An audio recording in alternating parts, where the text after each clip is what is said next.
iy'ncwadi zesiZulu ziphi zona khona usayikhumbula?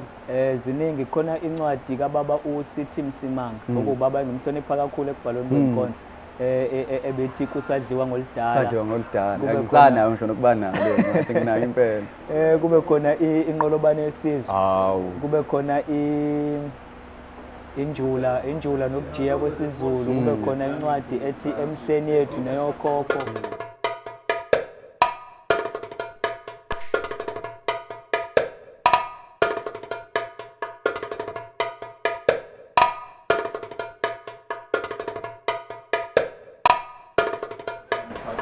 Asinibingelele-ke siphinde sinamukele futhi kulolu hlelo oluyingqayizivele vele. Namhlanje-ke ngihleli nomuntu omkhulu lapha, ngihleli nengqalabutho. Ngihleli nengcithabuchopho lapha namhlanje. Ngiphethe Mkhuleko Madonsela lapha Mkhuleko. Ngimlandaphi Mkhuleko ema-Odi? Ngisenanda ematikwe. Ematikwe. Ngithathaphi mina ema-Odi? Angithi ngiqale ngikwi-organization ekuthiwa Imbumba Art Movement. Imbumba Art Movement. Nobhuti Themba yona isemawodi. uThamsanqa Imbumba. Imbumba. Umbumba. Umbumba ukhona usabanjwe nje amathize lapha nalapha kodwa ayinomuntu osaphila. No, cha mfethu siyajabula kakhulu ukuthi ube nathi nokuthi nje usivakashele kuma sikumemile lapha. Izathu zethu zokuthi wena usivakashele futhi ngicabanga ukuthi into wonke umuntu angayithakasela kubantu abawaziyo kumsebenzi wakho nabantu futhi engisanesifiso nengazi kahle ukuthi basazokwazi futhi mhlawumbe uma wathi usinabele nje kabanzi abantu abangamazi Mkhuleko Madonsela ngoba ngeke ngibone lapha na ku Facebook ukuthi indlela oyibiza ngayo konje ubani ku Facebook? Angisenawo Facebook. Awu. Kodwa ngangikade Umkhuleko kaDodoza Madonsela. Ufuna siyichaze yonke-ke nalo ukuthi ubani uDodoza? Umkhuleko umdumiseni. Mkhuleko Madonsela igama lakhe. Thina sesikwazi ngegama lesibili. uDodoza ubhuti umdu. Iyona into eyadala ukuthi ngingathanda ukuligqamisa kakhulu lo gama ngoba niyalinqamula nivele nithi mdu esikhundleni sikaMdumiseni. Wona ulifuni balingqanyule. Mina kuthiwe nje Mdumiseni ukuze ngizwe kahle ukuthi ngikhumbule nokuthi indaba kwathiwa ngumdumiseni. uDodoza ubaba ongizalayo. Mangithi Umkhuleko kaDodoza ngisuke ngiqhamisa ubaba. Ukuthi wena uzalwa ubaba uDodoza. Ngizalelwe endaweni yase Potchefstroom, South Coast. Endaweni ekuthiwa kuseyinqoleni. Kodwa ke ngokukhula ngikhulele kwaMashu, Ntuzuma naseNanda. Inke vele kusayindawo ezondelene ngikhulele kuyona. Mhlawumbe komunye umuntu ke ngiyafisa futhi ukuthi mawuthi wena uthanda abantu ukuthi igama lakho baninqamulele. Mhlawumbe amagama akho ngokuchaza mhlawumbe kababa anawo nomyalezo ethile ayothumela kanjela thina? Anawo omkhulu kakhulu. Umkhuleko uzalwa namantombazane awu-4. Amadala kuyena ebese kuba uyena wokugcina. Uyena yedwa futhi umfana. Hawu. Manje ekuzalweni kwawonke lamantombazane kufike isikhathi la khona ubaba esekhulekela ukuthi akathole indodana. Okuyiyona ezothena mangabe sithela isale yona imise isibongo nekhaya. Igama elithi Mdumiseni lavela ngokuthi ngithe mangabe sengivelile mina wayesethi-ke Mdumiseni uNkulunkulu ngoba uphendulile umkhuleko wakhe weminyaka. Kwasekuthiwa-ke ngingumdumiseni Mkhuleko. Indaba yakhe yokubhala yenkondlo ifika nini? Noma ngingeke ngize ngiqinise ngokuthi imuphi unyaka ngqo okuyiwona engaqala ngawo ukubhala inkondlo kodwa engikukhumbulayo ukuthi unyaka engiqale ngawo ukuhambela imigwamanda noma ama-session ey'nkondlo bekuthi 2014. Ngiqale ey'Mangweni. Enanda. Kozamani lapha. Ngiqale lapho obhuti uThamsanqa ngibathole ey'Mangweni. Base bengitshela ukuthi nabo banayo isession emaWodi. Nabo bebesuke bevakashile eMangweni. Ngithi yasey'Mangweni bekade iba ngesonto. Bese kuthi eyethu lapha kwImbumba ibiba ngomsombuluko. Oh. Okusho ukuthi besifike sibe sey'mangweni ngesonto sibe kwimbumba ngapho ngomsombuluko ngolwesihlanu siya kolokisha eNtuzulu. Ngase ngathola ne-DUT futhi. ngolwesihlanu. La ngicabanga ukuthi khona la ngaqala khona ukubona umuntu ekuthiwa u-starring. Ngicabanga ukuthi nje around lapho 2012 13 iyona minyaka engiqale ngayo kuba sey'nkondlweni. Ukuphi uma uqala ubhala usesesikoleni noma? Bese ngiqedile esikoleni ngiqede ngo-2012.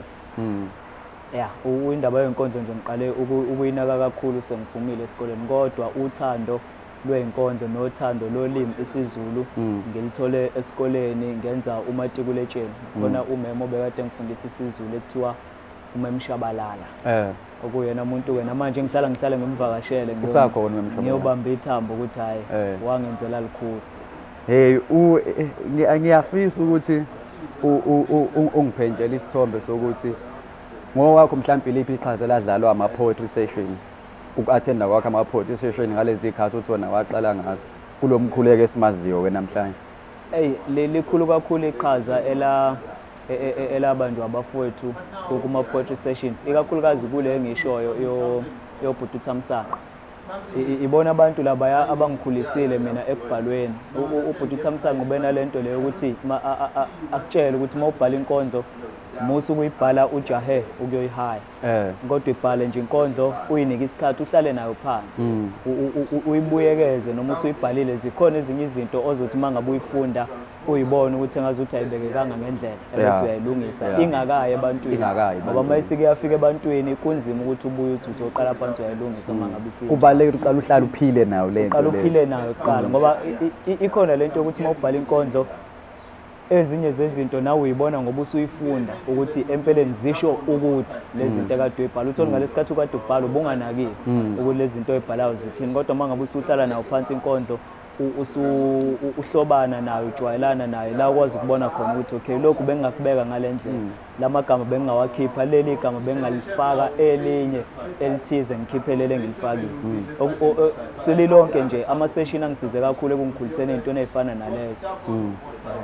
Nokuhlangana-ke nabantu abafana njengani, abantu abahlela izinto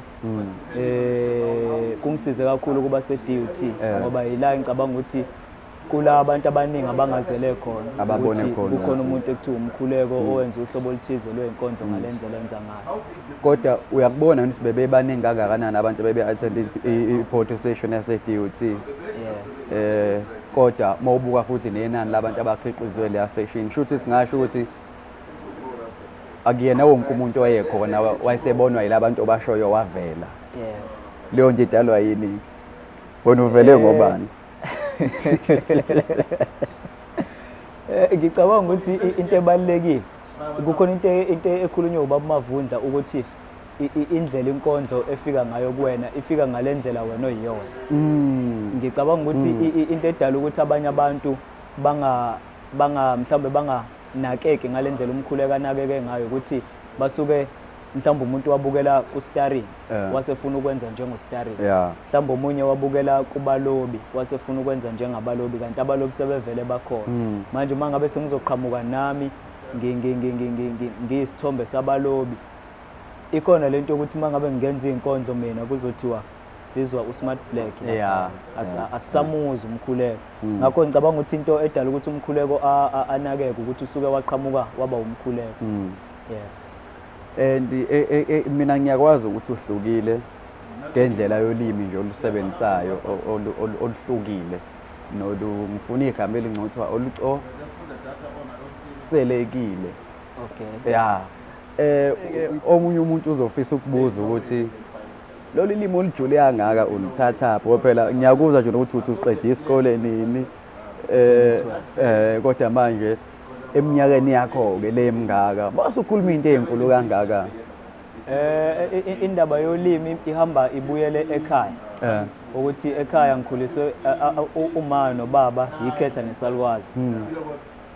Ulima iyona nto abebeyiqikelela kakhulu ngalesikhathi bengikhulisa mina. Ngikhumbula ukuthi uma ngabe kukhona igama engilikhulumile lesiZulu la ngaqonda ngalikhuluma ngendlela engesiyona, ubaba ubenza lonto indaba enkulu, ukufana nokusebenzisa igama elithi umuntu uyabheda, bengayifuni leyo nto leyo. okuyila ngiqale khona ukunaka indaba yokuthi okay kubalekile ukuqikelela ulimi bayethu babo mawuthi wena umuntu uyabheda ubaba besuku lindlela ukuthi uthini mhlawumbe noma ubaba bethi yiphi indlela engcono okungcono uthana uphambukile noma uyaphaphalaza noma ungasho ukuthi uyabheda ngoba ubeyayathi futhi mangabe uthi umuntu uyabheda kuzwakala ngathi kunokuba lihlaza mbejana ufuna uzama ukuthi ube nesisoka mangabe ubeka indaba bese kuba nayo umamshabalalo lo engimshoyo okuyena umuntu obengikhuthaza kakhulu ukuthi ngifunde incwadi lezi zesiZulu ngakhula ke kwayinto nami engijwayelayo ngithe noma sengiqede esikoleni ngajwayelana nama library incwadi zesiZulu ziphi zona khona usayikhumbula ziningi khona incwadi kababa uSithi Msimang okubaba engimhlonipha kakhulu ekubhalweni kwenkondlo ebethi Kusadliwa Ngoludala ngisanayo ngisho nokuba nayo ngathi nginayo impela kube khona Inqolobane Yesizwe kube khona Injula nokujiya kwesiZulu kube khona incwadi ethi Emihleni Yethu Neyokhokho kube khona ethi Siphuza Emthonjeni ngisazi ukuthi Siphuza Emthonjeni enjani kodwa nje izona incwadi okuyivakashela kube khona incwadi ebithi Umkhosi Wezizukulwane bese okwesithathu kube khona ubaba ekuthiwa uThemba Masinga oyimbongi ebandleni lamaNazaretha olisebenzisa kakhulu ulimi lwesiZulu ubona aba iyona mthombo yami yolimi le ngathi iyona engiyisebenzisa ubaba lo mbala egcineni ubaba uThemba Masinga nihlangana kanjani ubaba uThemba sihlangana esontweni ngiyakithi ngiyinazaretha bengisafuna ukubuza lo mbuzo phela abantu ukuze bazi ukuthi bengisazowubuza ukuthi umkhuleko ukhonza aphi umkhuleko ukhonza ebandleni lamaNazaretha ohlangothini lwaseMhleni nasekhaya nje vele sikhule ngayo inkolo iyona nto nje engiyaziyo le ngiye ngizwa abanye abantu mangabe bethe wena usebenzisa isiZulu esingaka ukhulele emakhaya yini uyakwazi ukushaya ingoma ngikwazi ukusina nje ngikwazi ngazi lokhu kwasesontweni ngoba into engikhule ngayo ngiyayibona lapha mawusufaka kwi-data senza lapha ngithi ngisazokurecruiter nawe hayi akunankinga phela sengigxile vele ngiyabekele umbuzo wami uthi ke inkolo yakho inawo nomthelelo embhaleni yakho kakhulu inayo kakhulu ngoba inkolo yobuNazaretha inkolo ethi umuntu akangasuka empandeni zakhe imbhalo yakithi uma ngabe uthi uyayiqaphela kahle imbhalo egxile kakhulu kumuntu nekubo umuntu nekhaya nosiko lwakhe izona inkondlo lezo ezisavuma ukuthi ngiyibhale nekuyizona eziningi engisayibhalile noma ngabe kuthiwa ngibhala inhloboni yenkondlo enamuphi umyalezo kodwa iba khona le yanhlese yokuthi ubudlelwano bakho nekhaya buhamba kangakanani abazali bakho sebeyazi ukuthi uyabhala uhamba imicimbi lena uyathwetshulwa uthi uvele lephi uma uyazi ngoba kubaba ngebhadi usashona wedlule emhlabeni ngo-2008 uma uyazi ukuthi ngenza inkondlo kodwa noma bengimfihlela ukuthi ngenza inkondlo kodwa uhamba angazi ukuthi indaba bengifihla kodwa into nje bengiyifihla mina yonke indawo la ngihamba khona ukuthi mina ngenza inkondlo kangangokuthi ngasekhaya la engihlala khona mhlawumbe abantu abazi ukuthi ngenza inkondlo abantu abahlobene nami kuphela abantu abazi ukuthi ngibhala inkondlo abantu abakude nami uma uyazi ukuthi ngenza inkondlo kodwa ekuqaleni bekuyinto angayithandi ngangokuthi ngikhumbula ngangibizwe kwi-Port Institute okokuqala ngicabanga ukuthi kwaku-2016 ngaphazama yayisebusuku i-Port Institute njengenjwayelo ukuthi ihlezi isebusuku uma akazange athande ukuthi ngihambe kodwa ngaphula indlela ngahamba ngenkani olunye usuku engilukhumbulayo futhi ngangibizwe kwi-highway radio la emsakazweni eThekwini siyokwenza khona inkondlo wangikhuza wathi angayi akafuni ukuthi ngilo ngihamba lezi zinto zami ebusuku ngihamba inkondlo thema sengibuya lapho kwagcwala umfula izulu hayi aduma ngagcolela umfula mase ngifika ekhaya ngiyimanzi wathi ngishilo mhlambe ngafika ekhaya ngabo-1 ngoba ngathi mangiphuma emsakazweni kwaphela naye ilokhuza namatekisi angasekhaya erenki ngangawathola kwaphoqa ukuthi ngigibele iteksi yasemawoti kukude-ke uma ngisuke emawoti ngekhaya izulu liyana lapho ngafika umfula ugcwele ngajikeleza ngayohamba ngenye indlela ngafika ekhaya ebusuku mhlawumbe ngo-1:30 wathetha futhi nalapho izinkondlo njalo ezigududisa phakathi namabili izinkondlo njalo ekhayini uma nikhona niyihlalele ubaba ngoba engasekho isinjani indaba okusetshenziswa kolimi lwesiZulu ngendlela ubaba inikhulise ngayo Uma usaliqikelela uma usaliqikelela ngeke ngize ngisho ukuthi mhlawumbe-ke abanye bona bamisa kanjani ngoba ekhaya ngihlala uma yimina nomshana wami kuphela thina sobathathu. Kusho ukuthi-ke mama ngabe uma esalibambile ulimi kusho ukuthi nathi sisalibambile nayo umshana. Ngendlela ubaba enikhulisa enifundisa ngayo ulimi wayekwenza ngendlela efana nakodadewenu? Odadewethu angikhulanga kakhulu nabo ngoba badala kakhulu kumina. Uma ngihamba nabo ngazi ukuthi ngihamba noma ngempela badala kakhulu kumina, badala. So mina ngikhule nje bona sebevele sebesemzini yabo. Ngikhule nje mina kuyimina ubaba noma kuphela ekhaya. Mhlawumbe ufuna ikwenzeleni iy'nkondlo zakho? Oyinkinga umbuzo ngoba into le engakaze ngicabange. Mhlawumbe engike ngikucabange ukuthi ngifisa ukuzenzelani mina iy'nkondlo. Yabona uhlala nengithi up-top. Ngithi mina ufuna ikwenzeleni iy'nkondlo zakho, uthini yena?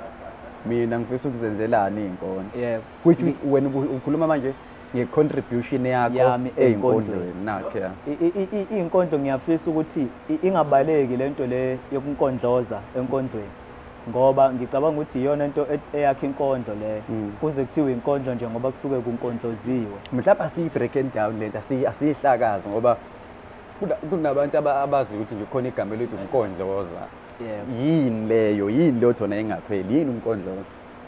Uma ngabe uzokhumbula uzobuka iy'thakazelo ey'bongweni zethu noma ubuke iy'bongo zamakhosi omdabu. Kukhona into ethi mayibekwa ingabhadlazwa noma ingabekwa ngembaba kodwa ibekwe ifihlwe ngandlela thize, yabo. Iyona nto leyo ebizwa ngokuthi umkondloza le. Uma ngabe ubuka ey'bongweni zenkosi uShaka khona into ethi ilembe eleqa amanye amalembe ngokukhalipha. Omunye umuntu mhlawumbe uyayibuza ukuthi yini ilembe? Ilembe igeja. Igeja lokulima. Igeja lokulima. Okusho ukuthi yena njengoba ebizwa ngelembe eleqa amanye amalembe ngokukhalipha, okusho ukuthi wayeyinkosi ehlula amanye amakhosi ngobuhlakani. Iyona-ke leyo nto leyo engafanele iphele enkondlweni, okuyiyona nto eyenza ukuthi inkondlo ibe nomsoco. Uyibeke into usiphice ukuze inkondlo ayihluzeke. Ayihluzwe inkondlo. Singalethela izinqezesele kuthiwa inkondlo. Wena ngingadingi nokuthi uzungichazele ukuthi ubuthini, ngithi awungiyazi ukuthi vele ngizwile. Mhlawumbe umuntu eseceleni bese ethi masibhala ngokuphika kanti inhloso ukudida yini? Cha, kodwa inhloso ukuthi sibhale inkondlo. Sigcine lobu bunkondlo buhloso unkondlo bukhona ukuze ngoba into engiyiqaphelayo ukuthi uma ngabe kuzovila phathini esibhalayo nabantu abalalela iy'nkondlo nabo bazovila lapho ukuyihluza iy'nkondlo. Okugcina manje kwenza ukuthi kufane nokudlala lento esiyenzayo uma ngabe sithi senza iy'nkondlo thina kodwa sibe singankondlozi, yabo. Ngokubuka kwakho isikhathi esihlalile kulo mkhakha sengikufaka nje manje kwi-spotlight, noku-analyze nje indlela into esenzeka ngayo, indlela ucansi ngabe indlela abantu ababhala ngayo noma imibhalo manje ngabe isishintshile yini kusukela kule nto oyishoyo wena yokunkondloza? Isishintshe kakhulu. Isishintshe kakhulu. Sebebancane abantu abathi uma ngabe bebhala bankondloza. Okugcina kusibuyisela ekuthenini okusho ukuthi nabantu ababhala iy'nkondlo bancane kodwa baningi abantu ababhalayo. Phela siyiphindeni le. Angikhumbuza uZondo no Mr Magic. Baningi abantu ababhalayo kodwa bancane abantu ababhala iy'nkondlo. Ngoba esikhathini samanje umuntu uma ebhala ngeke ngizwe noma mhlawumbe uma ngabe uzobuza lo mbuzo obuzayo ukuthi uma ngabe umuntu ebuzwa kuthiwa iyini inkondlo ngokuyiqonda kwakho, umuntu uyanyanyalada akhe phezulu athi hayi inkondlo imicabango nemizwa yembumba, ashiye kanjalo. Angabe sasho ukuthi le mizwa nemicabango ibekwa kanjani ukuze ibe inkondlo, yabo. Ngoba nombani unayo imizwa yakhe, nombani unayo imicabango yakhe ngento ethize, kodwa okungasho ukuthi uma ngabe eseyikhiphela ngaphandle leyo nto leyo usehaya inkondlo. Ukuze kube inkondlo kufanele kube nendlela ekubhaleke ngayo noma ekubekeka ngayo bese kuthiwa-ke le inkondlo. Ngoba ey'ntweni ey'ningi ey'bhalwayo manje kubhalwa kakhulu izinto ekuthiwa ama-motivational speeches okubhalwayo manje bese umuntu abhale leyo nto leyo bese athi nayo unenkondlo.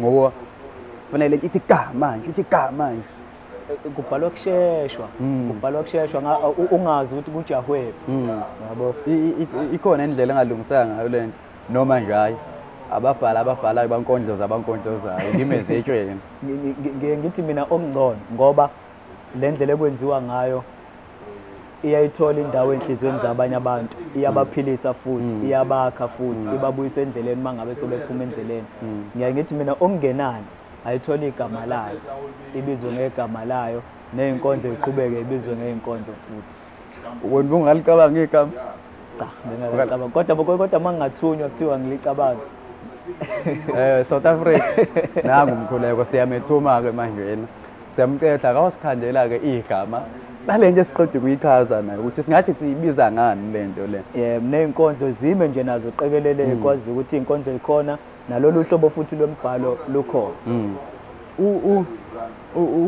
ulimi olusebenzisayo ngabe ulimi olusebenzisa nje every day noma ulimi lakho ulusebenzisa kuphela mawunabantu abathile noma mawubhala kuphela ujiya kolimi ngalendlela olusebenzisa ngayo ulimi luya lojwayeleka ngiyavama ukulikhuluma mangabe ngikhuluma nje nabantu sihlalela uthola ukuthi kwesinye isikhathi mina anginakile ukuthi mhlawumbe sengiyaqinisa kangako olimini mangabe ngikhuluma obese ngizwe ngomuntu ngoba esesho ukuthi hayi ndoda ngidida manje angibuzi ukuthi uqonda ukuthini mawuthi ngizama ukuthi ke ekugcineni noma ungathi wena uzama ukulisebenzisa ngalesikhathi ubhala kuphela kodwa luya lukujwayele lona lugcine seluyiphumela noma bekuthiwa uyayikhulumela nje nehlanganele nabanye abantu ngiyazi vele abantu abaningi ngoba ngisho ukuthi khona abakwazi khona futhi abangakwazi nabazokwazi ngoba nje siqopha la bayafisa ukwazi ukuthi ingabe ikhona indawo la engahamba ngiyovashela khona ngifike ngithola umsebenzi ngomkhuleko noma umkhuleko lunazo izinhlelo zokuthi usuthole inomsebenzi wakhe bongakabi bikho okwamanje ubungakabi bikho la utholakala khona isidleke sawo la utholakala khona bekuseyimi kuphela uma ufuna uzakini njengoba nje sikucelile sakuthokozana kodwa zikhona izinhlelo zokuthi bengifisa ukuthi ungapheli lonyaka lo ngingazange ngiqophe izinkondlo ngizitholakale kuma digital platforms isifiso sami esikhulu leso ukuthi ngikwazi ukuyiqopha abantu bakwazi ukuyithola la befuna khona kodwa ku YouTube ngiyavama ukuthi ngiloye ngithi ihloko mbijana noma ke kungengakanani engikufaka ku YouTube kodwa uma ngabe umuntu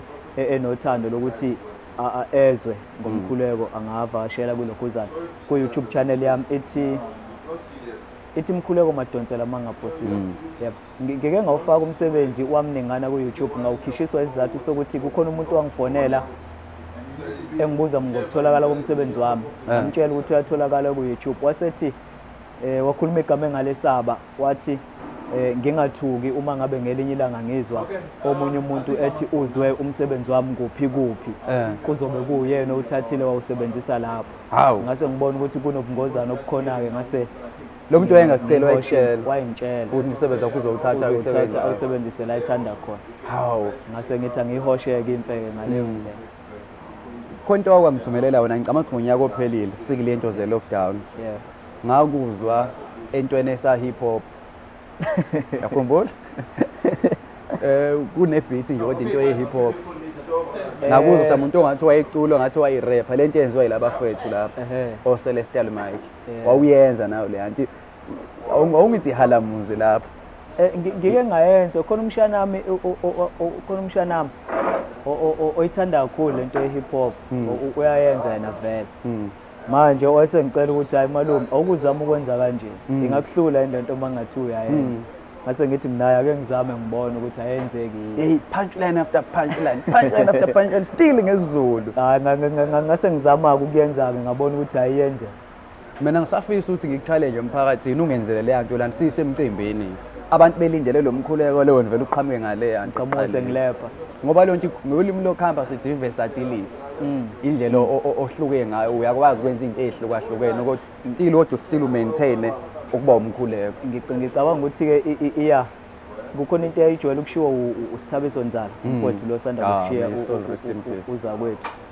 Athi lento yobuciko kuphakathi kokuthi unayo noma unayo, awukwazi kuyiforsa, awukwazi futhi ukuthi kukhona okungakuhlula wena mangabe kuthiwa kwenza ngoba uyiciko wena.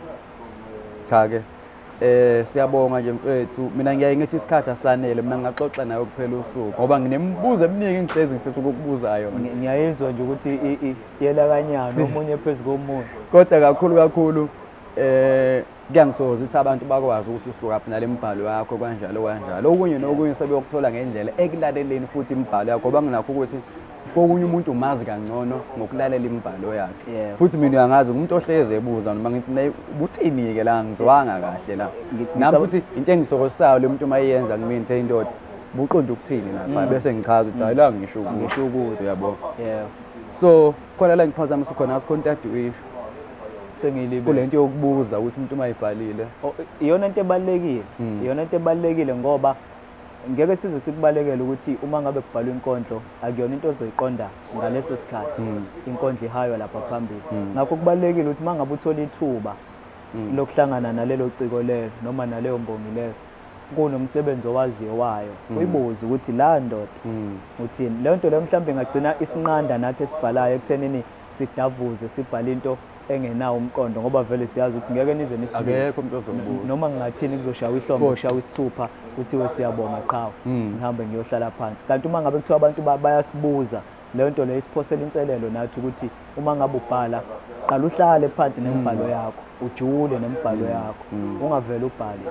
Kanti lento ibuyela kule nto eyikhuluma eqayeni ukuthi yayikhulunywa ubhuti uThama uMbumba ukuthi fanele uhlale nale nkondlo yakho nizwane, ibe uwena niphile ngaphambi kokuthi izilento iphumele phandle kwabantu. Ngeke kwaba nenkinga yokuphendula into kanjalo. Ngeke uze ube nayo inkinga ngoba kufana nakhona emyalezweni wayo inkondlo.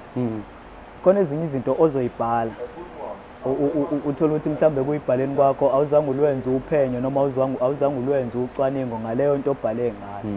Ekuzothi mangabe abantu sebefika bekubuza ukuthi okay ndoda siyakuzwa ukhuluma mhlawumbe ukhuluma ngendaba yokuthi abanye abantu besifazane abanazi inhlanhla njengoba bake mhlambe baba sesimweni sokuthi kuhlala abantwana ezibelethweni zabo base benza ngendlela yabo.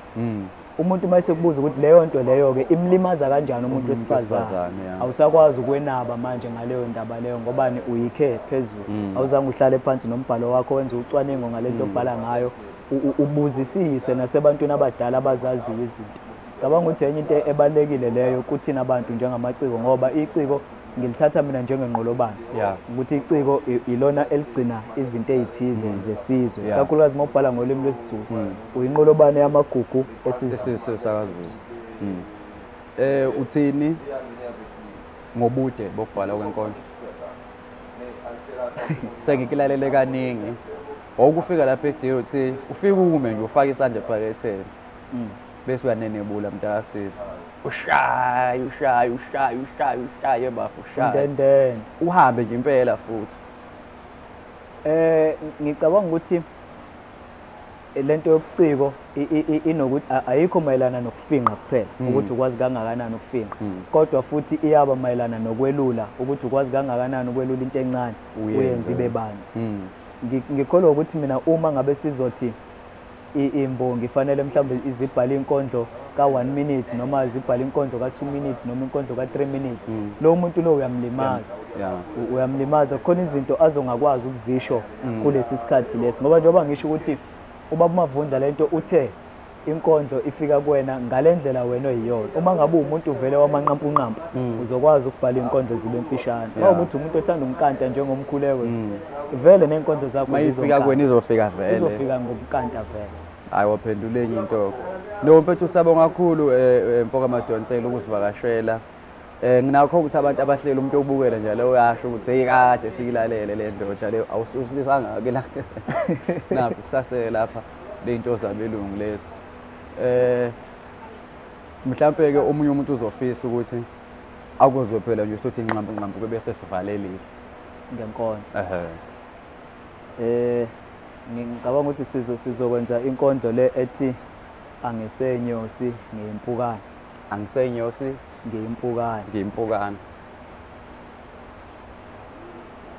Ziyayikazela, yimiyeko yobuhlalu nezinyongo, zihize ngeminqwambiso, zigqize ngemifece, zethusa amagxalaba ngenkonkoni, zichitha amathambo, zihosha abalozi ngodlebe, imihlahlo iyegqibana kuthokoza isalukazi engombocweni, akwaziwa iyozala nkomoni, ngoba akwaziwa kwakhala nyonini, yakhula ubugugu ibuthwele ngeqoma, itekele ngobuqha ilicheleze chule, ngobude bendlela wejwayelwa zimpukane umphako, wawusicilelwe emaguleni amadlebe nasemaqomeni enhloko, ingwe yazibuka yazenyanya, yathi kuyizibhadubhadu amabalani wona lawa, isinengekile yaxatazela budedengu ihambe waqhathulula, asala ngendlela acoshwa ngamathendele nezagwaca, yayisida kweyinkwahla iphiselwa izinkumbi,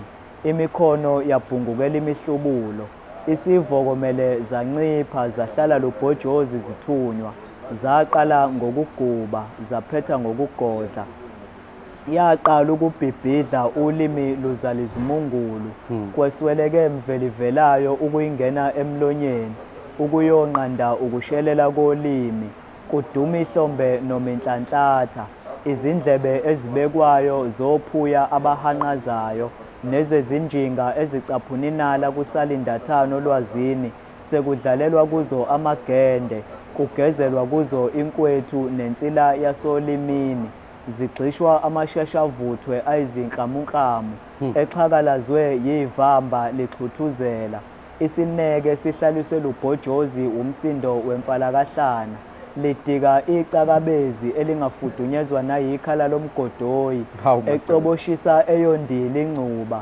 eyidabudabula imisweswana yembengwana icimamlilo, amakloza ensonyama eyifunde swacile imijwaqo, nelumelayo enohlalwane, iyatululwa ithintithintithwe iwe ngoboya, ayankawuza adla igqibanzipho lishisa, maqede abungaza isandla, ekhonga izinyo lomhlathi ngezinyo lenja, esaba abushelelezi ewuthuli lokushikisha kwembishimbishi yeqiniso, olwaxhopha izinkukhu zisinekile, zawagwinya amazinyo aseyafungwa, nkathi omafunda nezibi becela impinda, bethi indoda igwazwa amahlandla kayiguqi ngomyocu, kungekuzenzisa isibhumbe sehla esiphundu, pho isichwe uma kulilizelwa, sidavuza okokugcina sikhiphe unyawo.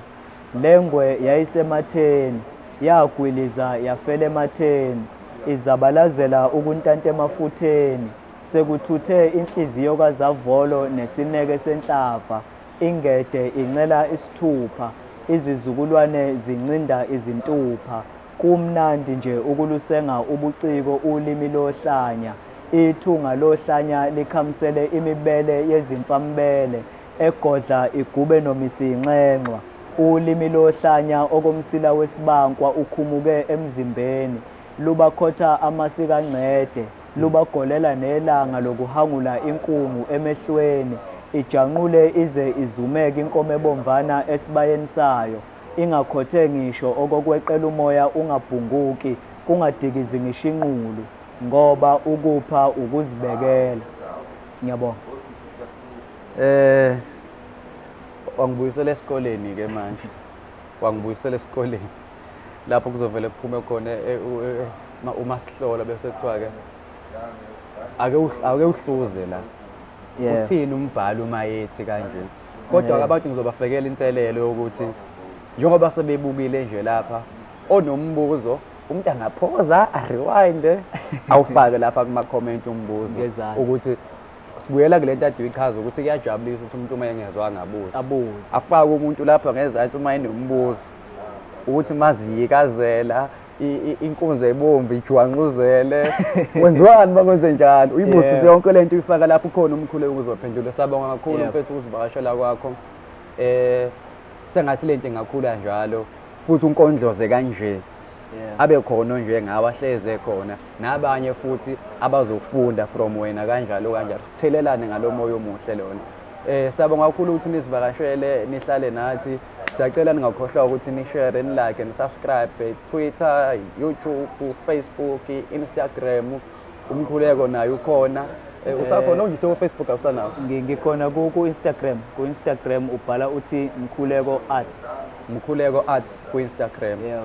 Kakhulu-ke siyabonga ukuthi nihlale nathi noma sebekuphikisa uzubatshela ukuthi Izinkondlo Ziyaphilisa.